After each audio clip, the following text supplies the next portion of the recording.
Yesus jamah ku jadi tahir. Yesus jamah ku jadi tahir.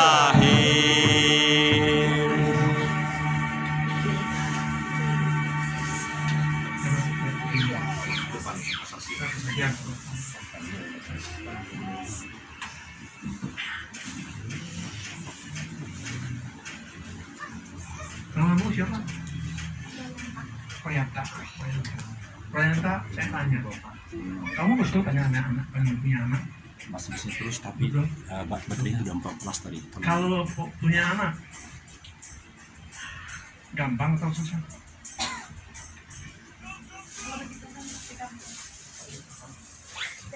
Dari kamu, Kasami sekarang hanya kekuatan Tuhan dan kekuatan dokter, bukan kekuatan Tuhan, hanya Tuhan yang bikin nyawa.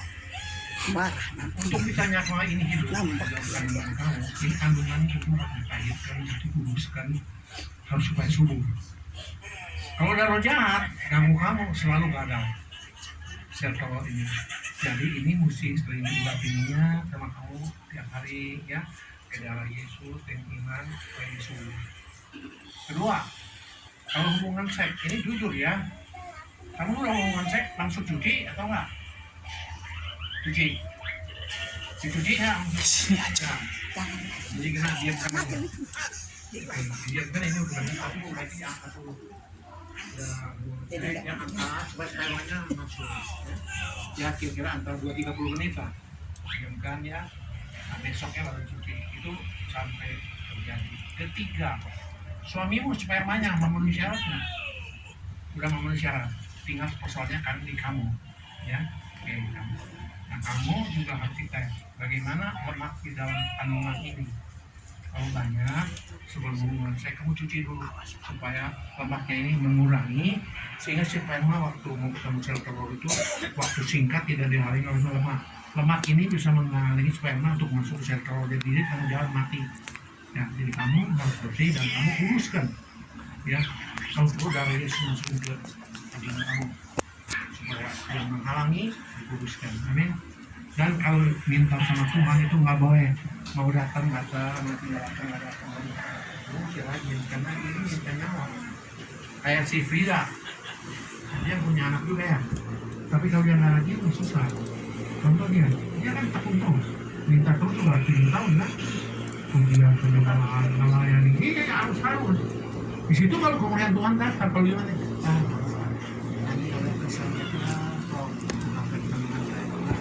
Bisa kamu takut nanti lihat tapi kalau mau nggak bisa. Ini kalau mau cari uang harus rajin baru dapat duit ya. Kalau cari uang nggak rajin nggak dapat ya. Ini pun sama, kamu maunya cari Tuhan supaya kandungan ini disuburkan supaya terjadi kebuahan dengan sperma ini. Dan kalau tuh kamu punya vagina termasuk ini kandungan ditahirkan, dikuduskan sebelum hubungan seks termasuk suami dikuduskan oleh dari sebelum berhubungan. Ya, ini usaha manusia kan harus benar jaga kekudusan dan sebaiknya ruangan-ruangan yang dalam kamar tidur kamu kuduskan dulu sebelum kamu hubungan seks suami istri karena kadang-kadang orang jahat juga bisa mengganggu kamu. Di kamar kamu ada batu nggak? Ada. Nah, lihat atau jam ada bentuk apa? Baiknya kalau ada yang betul sisipkan. Nah itu bisa mengganggu juga. Ya. Kalau sebelumnya hubungan seks kuduskan dulu supaya darah Yesus ya. Kita berusaha ya, nanti targetnya betul. Ada lagi yang mau bersaksi? Ya, ada lagi yang mau bersaksi? Aku kan mau bersaksi, Pak. Mau bersaksi berkat ya. Nah, ini apalagi kita yang mau KKR ya. Kalau memang sudah ada yang berjanji iman dibayar ya. Kalau kita mau ngasih atau memberikan ya kita berikan yang kalau udah punya. Saya pernah menyaksikan karena saya menghambat berkat ya. Saya tidak ditutup hampir 2 bulan. Konter nggak laku, apapun tertutup.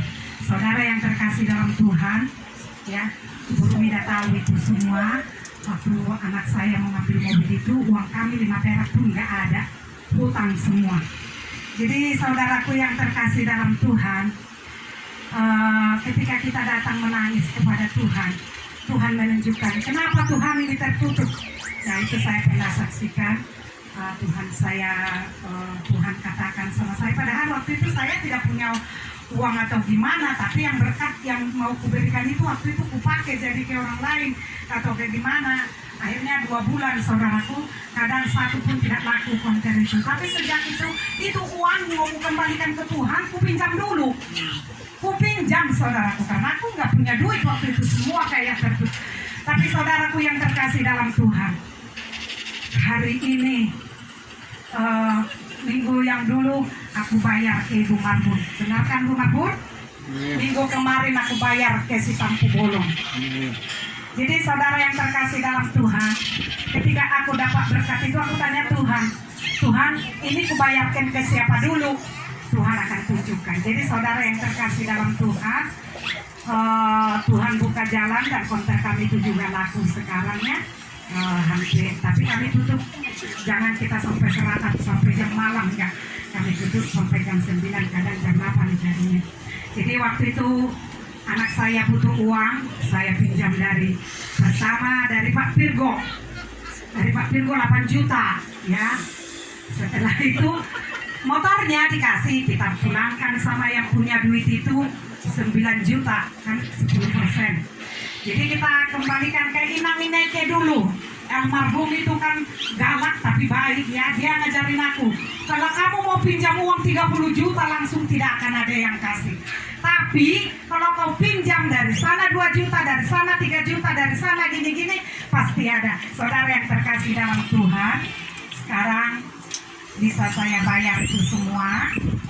Saya bayar kasih Pak Virgo, saya bayar Pak Tampu Bolong, saya bayar ke Ibu Marbun, tinggal ke Ibu Rumida sekarang persoalannya. Tapi saya tahu Ibu Rumida nggak pernah ngomong apa-apa, karena kalau aku bilang aku nggak pernah minta, nah itu selalu bilang. Tapi hati kita juga nggak tenang ya.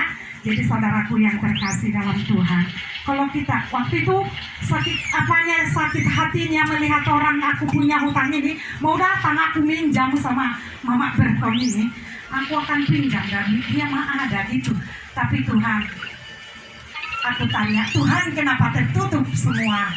Tuhan bilang, kau seperti ini. Nah jadi kalau sekarang ini kita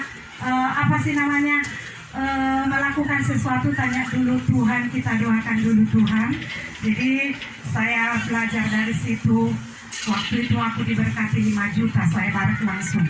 Tapi sebelum saya bayarkan hutang saya ambil dulu 10% karena itu milik Tuhan. Nah kemarin saudaraku yang terkasih dalam Tuhan, aku mau ke Salatiga ceritanya nanti tanggal 8. Saya bilang ke Tuhan, Tuhan hari saat ini aku nggak punya uang, anak saya nggak mau. Saya mau anak saya membawa saya ke Salatiga tapi harus bayar 1 juta. Mending aku naik bis. Ya, kita semua ada ujian. Ya, dari anak aku nggak diuji lagi dari suami karena suamiku udah dipanggil Tuhan. Tapi aku benar-benar dikikis dari anak ini. Tapi Ibu Rumida selalu bilang sabar, proses. Nanti juga di suatu saat. Kadang di dalam hati kita, kalau Ibu Rumida ini bilang iyalah. Karena ibu kan anakmu semua baik, anakmu udah berhasil. Anak saya cuma satu-satunya, satu seperti ini. Apa dia minta aku kasih? Bahkan dia mau dia mobil saya usahakan, tapi saya nggak bisa masuk ke mobil itu. Kalau aku masuk harus bayar 2 kali lipat. Tapi dalam hatiku ini, aku bersyukur, aku berterima kasih. Punya sahabat-sahabat anak Tuhan, keluarga aku mah gak ada bantu. Tapi saudaraku yang terkasih dalam Tuhan, aku masih punya hutang itu untuk itu dulu sama Ibu Rumida. Satu lagi, karena itu untuk mobil ini. Memang masih ada hutangku, tapi aku gitu. Aku makin dijengkelin orang, aku punya hutang, makin aku tidak berusaha untuk membayar. Karena apa saudaraku? Tapi ketika orang itu rendah hati, dia selalu diam. Sepertinya Pak Tampu Bolong ini, gak pernah dia suruh pulangkan itu mas kami. Mas ya aku gadekan saudaraku hampir 7 bulan. Ya, karena udah 7 bulan itu mobil anakku itu. Tidak pernah ngomong ini yang dua ini. Paling bilang kami nggak punya duit. Aku kan jualan dalam hatiku. Aduh Tuhan, bagaimana caranya aku bisa memulangkan duitnya si Tampu Bolon ini? Sudah begitu polos dia. Saudaraku yang terkasih dalam Tuhan, Tuhan melihat air mata kita. Saya tidak pernah berpikir, saya tidak pernah ada timbul dalam hatiku itu aku ditransfer 5 juta itu. Saya kemarin saudaraku ketika aku bilang itu keponakanku mau diwisuda di Salatiga, aku tidak punya uang. Kemarin aku dapat transfer saudaraku. Saudara yang terkasih dalam Tuhan, karena kesalahan sedikit bisa kita terhambat berkat. Jadi Ibu Rumida ini tahu semua, Pak Tampu Bolo, si Pak Virgo ini, karena inilah temanku tiap hari dulu berdoa menangis mau dapatkan Ibu Rosma Inamineke ngasih itu petunjuk, kamu mau dapat itu harus seperti ini, jangan pinjam dong sekarang 30 juta langsung uang orang. Saudaraku yang terkasih dalam Tuhan, cita-cita kita tidak sama dengan kehendak Tuhan. Saya udah punya uang, anak saya masuk, saya udah bilang gini, Tuhan saya mau beli rumah yang kecil aja, tapi anak saya masuk ruangan dari situ habislah uang ini semua.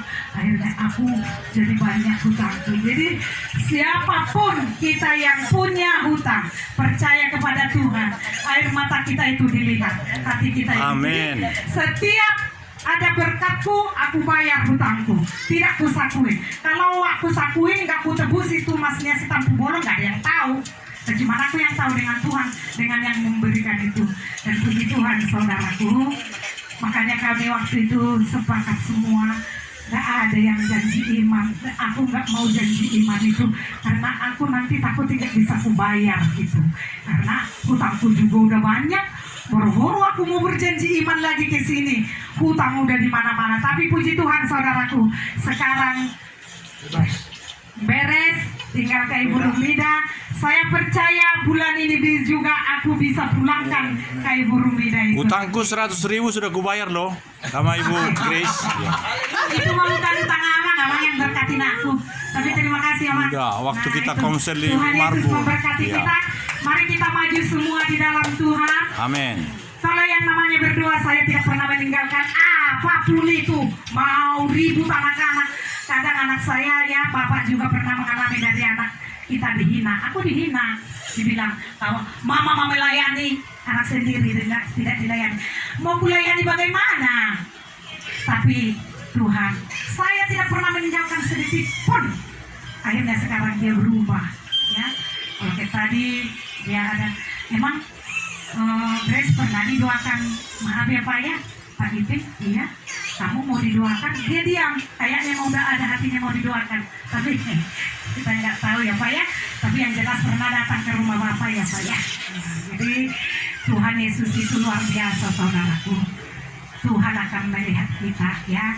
Saya minta maaf kepada Bapak Tampu Bolonnya, kalau waktu itu ada sesuatu perkataan di sini pernah dia marah sama aku Pak. Waktu itu tersinggung dia, jadi dia nggak nanya aku kubel, dia nggak mau. Memang akhirnya kami dua di rumah kami datang, dia bilang maaf ya katanya. Oh iya saya tahu tersinggung dari perkataanku ya, saya minta maaf. Kalau aku tersinggung, tapi harus ada aku sih proteksi diri gitu loh. Ya, kalau itu ngomong tadi seperti ini berarti ada kekuranganku. Aku sering ditegur Ibu Rumida ini, tapi saya apa di dalam hatiku sehingga sampai hari ini aku bisa ada semua karena Tuhan, semua karena dukungan teman-temannya. Terima kasih ya Pak Tampu Bolon, Pak Virgo ya, terutama Pak Amati yang setia setiap hari Kamis memimpin di sini ya Pak ya. Terima kasih ya Pak ya, bimbingan Bapak sehingga setiap proses aku kuat. Itu semua karena Bapak, makanya kita nggak pernah selalu kita nangis kapan Bapak ada. Nah setelah Bapak datang kembali lagi semangat kita itu timbul lagi. Tuhan Yesus memberkati kita semua. Kalau Ibu Jufri, apa ya? Lahiran bukan? Lahiran. Kan si Lina melahirkan di operasi Pak, jadi ngurus dia. Lahiran Silina. Saya kira dia sakit atau apa. Enggak, anak Iris. Ada lagi yang mau bersaksi? Ya, silakan dulu. Soalnya bersaksinya panjang. Banyak. Dari seborong-borong ke beda. Salam semuanya. Memang Tuhan itu sungguh baik, Ailes.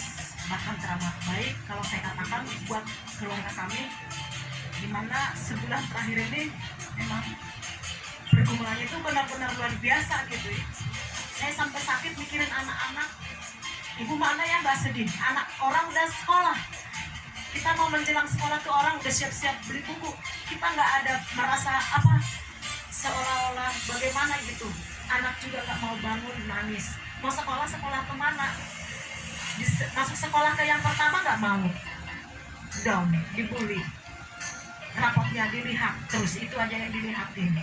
Tapi Tuhan itu baik mengirimkan orang-orang untuk membantu kita. Pertama, sepupu saya mengirimkan karena dia di wilayah Cimahi, dia mengirimkan orang yang di KBB untuk membantu saya masuk ke SMP yang dekat rumah. Memang jangan kita memakai pikiran kita sendiri.